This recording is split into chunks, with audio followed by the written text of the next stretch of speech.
The year is 1947.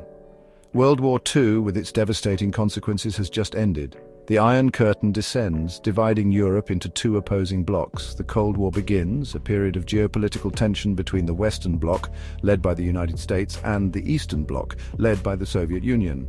In the West, fear of Soviet expansionism and communist infiltration ran deep. It is in this climate of apprehension and uncertainty that a clandestine organization shrouded in secrecy is born. Operation Gladio. Operation Gladio was a clandestine network of stay-behind armies strategically placed across Western Europe. Its purpose, to act as a line of resistance in the event of a Soviet invasion or communist takeover. Organized by NATO and the CIA in collaboration with European intelligence agencies, Gladio was to ensure the continuation of anti-communist resistance, even if conventional military forces were overrun. The name Gladio itself, derived from the Latin word for short sword, hinted at the organization's covert and potentially deadly nature.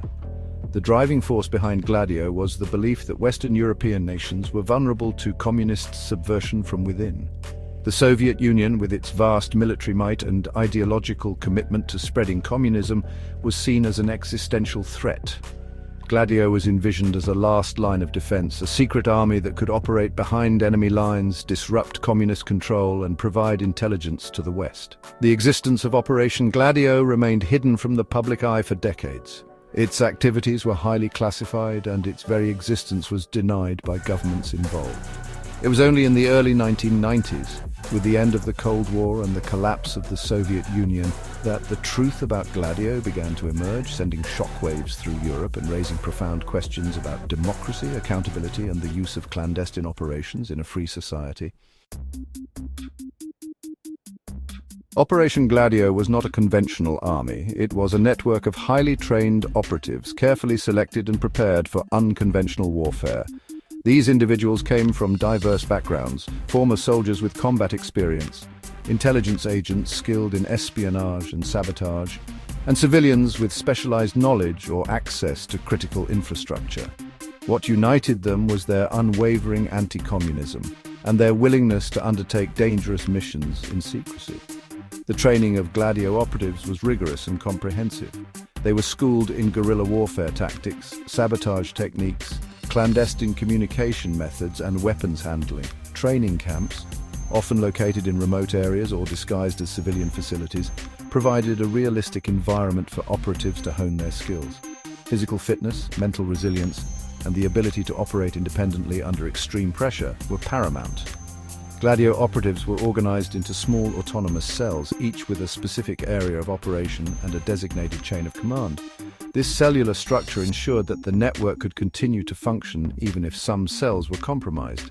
It also made it difficult for enemy intelligence to infiltrate or dismantle the organization as a whole. Communication between cells and with higher command was carefully compartmentalized, often relying on coded messages, dead drops, and clandestine meetings. To support its clandestine operations, Gladio established hidden arms caches throughout Western Europe. These caches contained weapons, ammunition, explosives, communication equipment, and other supplies necessary for conducting sabotage, guerrilla warfare, and other covert activities. The location of these caches was a closely guarded secret, known only to a select few within the organization. As the Cold War progressed, Operation Gladio's mission evolved beyond simply preparing for a potential Soviet invasion. Increasingly, Gladio networks became embroiled in political manipulation and destabilization efforts, often targeting left-wing political parties and movements perceived as sympathetic to communism or a threat to the established order. The line between legitimate defense against Soviet influence and covert interference in the democratic processes of sovereign nations became blurred. One of the most controversial aspects of Gladio's legacy is its alleged involvement in a series of bombings and other acts of violence in several European countries, including Italy, Belgium, and Turkey. These attacks, often attributed to left-wing extremist groups at the time, are now believed by some researchers and historians to have been orchestrated or supported by Gladio elements as part of a strategy of tension.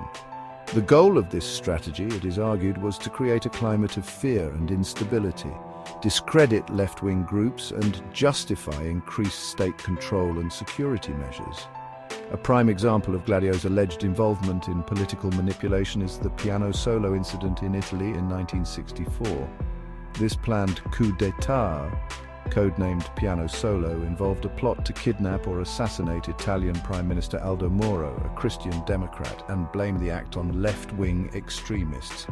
The aim was to prevent Moro from forming a centre-left coalition government with the Italian Socialist Party, which was gaining popularity at the time. While Piano Solo was ultimately aborted, it provides a chilling glimpse into the lengths to which some elements within Gladio were willing to go to influence political outcomes. Gladio's activities extended beyond direct involvement in acts of violence.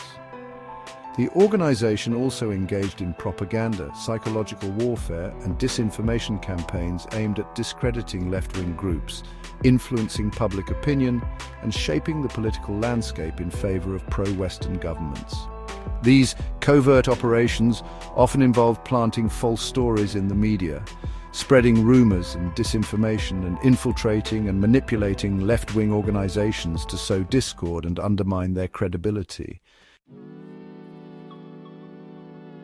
For decades, Operation Gladio operated under a veil of secrecy, its very existence unknown to the public and even to many elected officials in the countries where it operated. However, the wall of silence began to crumble in the late 1980s and early 1990s as the Cold War came to an end and the Soviet Union collapsed. With the perceived threat of communism diminished, the rationale for maintaining such a clandestine network came under scrutiny.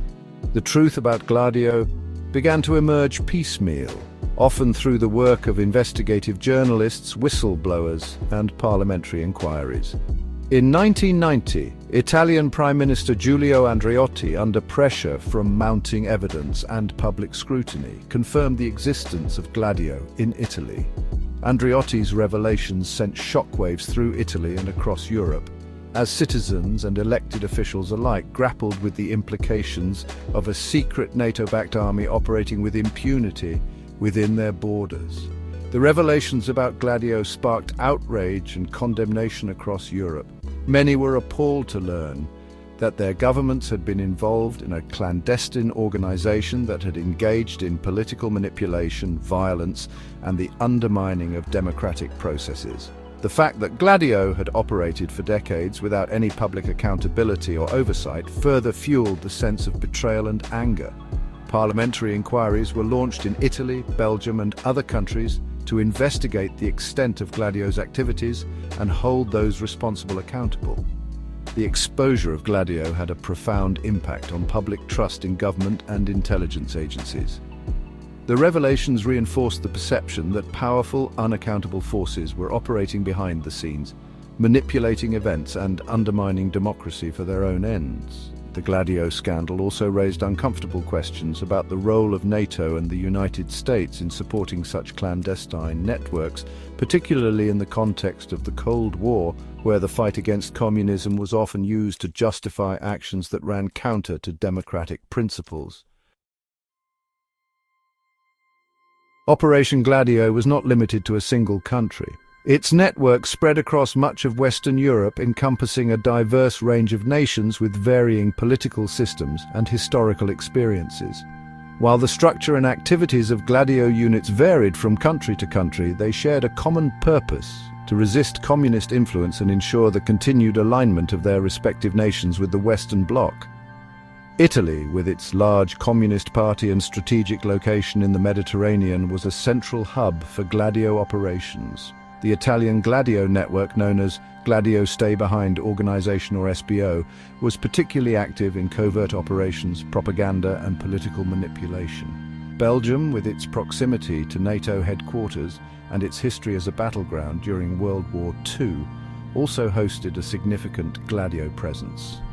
The Belgian Gladio network was implicated in several bombings and shootings during the 1980s, which were initially attributed to left-wing extremist groups, but later linked to Gladio by some investigators. France, Germany, and other major Western European nations also had Gladio networks, although their activities and level of involvement in covert operations varied. In some countries, Gladio units focused primarily on preparing for a potential Soviet invasion, establishing hidden arms caches, conducting training exercises, and developing contingency plans. In other cases, Gladio networks became more entangled in domestic politics, engaging in activities aimed at influencing elections, discrediting left-wing groups, and shaping public opinion. The existence of Gladio networks in neutral countries like Switzerland and Austria, which were not part of NATO, highlights the extent to which the fear of communist expansionism permeated Western Europe during the Cold War.